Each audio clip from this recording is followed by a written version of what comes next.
Depuis quelques jours, vous êtes devenus des familiers, pour ne pas dire des spécialistes, des Pershing, du nom du général américain qui commandait le corps expéditionnaire pendant la Première Guerre mondiale en Europe, le général John Joseph Pershing. Et puis familier également des SS-20, ce qui veut dire en langage de l'OTAN, sol-sol, modèle 20. Alors voyons maintenant sur le terrain où se situent ces missiles et puis quels sont les termes de l'accord signé. Alors le document comporte 150 pages, sans compter les annexes, et il a fallu, il faut le rappeler, 32 mois aux délégations soviétique américaine à Genève pour le rédiger. Philippe Lefebvre. Images soviétiques officielles, les premières, et SS-20 flambant neuf voués à la casse. Au total, à l'Est, 553 SS-20 et SS-4 seront détruites, fusées qui portent à 5000 km. Également condamnés par l'accord, 180 SS-12 et SS-23, fusées de courte portée. C'est la version soviétique de l'option 00 et de cet accord historique. Pour la première fois, la destruction d'armements nucléaires est décidée. Pour la première fois, un contrôle sur place est organisé.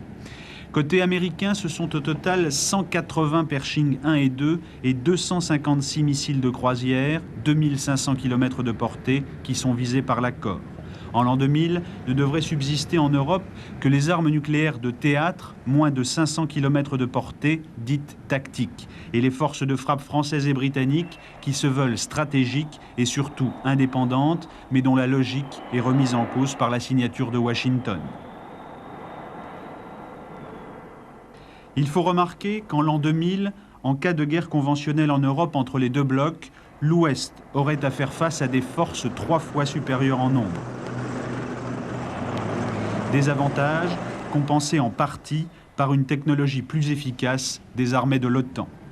L'accord de Washington ne concerne que 5 petites fusées nucléaires sur 100. Pour l'instant, les arsenaux stratégiques des deux grands restent intacts. Au total, dans les soutes, les cales et les silos, dorment 12 000 mégatonnes, de quoi pulvériser 1 million d'Hiroshima et rendre tout conflit d'envergure en principe impossible.